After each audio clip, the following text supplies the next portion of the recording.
what was the thing that these people were telling you that they were most inspired by? I think it all had to do with just not being afraid. I think we're all afraid.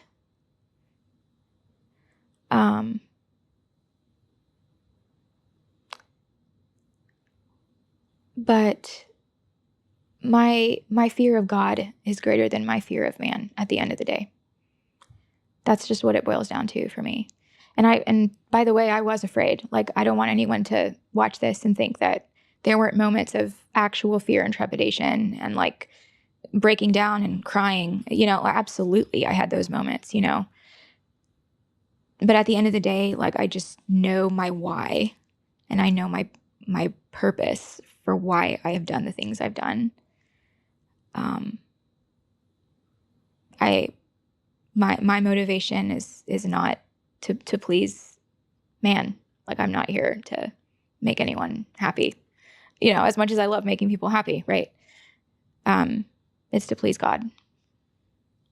Do you think that's the kind of litmus test for people who are going to be successful as whistleblowers, their fear of God versus their fear of man? Is that what it's going to take? I think that's one piece of it. And, the other thing for me as I weighed this prior to going public is, so many people said, "You're so courageous. You're so brave," right? And I think that courage is, there is a small part of it that is courage. But for me, as a follower of Christ, as a Christian, it was more so about obedience than it was about courage. Was I going to be obedient to what God had asked me to do? To expose, as it says in Ephesians, which is like my life verse, take no part in the worthless deeds of evil and darkness, but expose them. For everything exposed by the light becomes visible. That's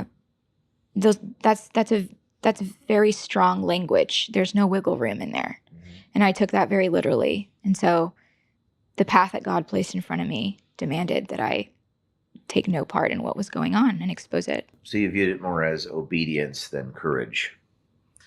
Yeah, I mean, some people say it's not so much that you are not afraid, it's that you act despite your fear. Right. What were you most afraid of? Because you did say that you were scared, you experienced fear. What was the fear?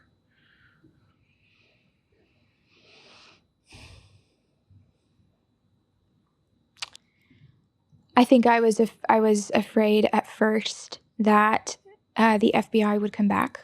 You were afraid of the FBI coming back. Yeah. What about the FBI coming back made you afraid? Well, again, you have to remember, I was watching Dr. Himes' case in real time.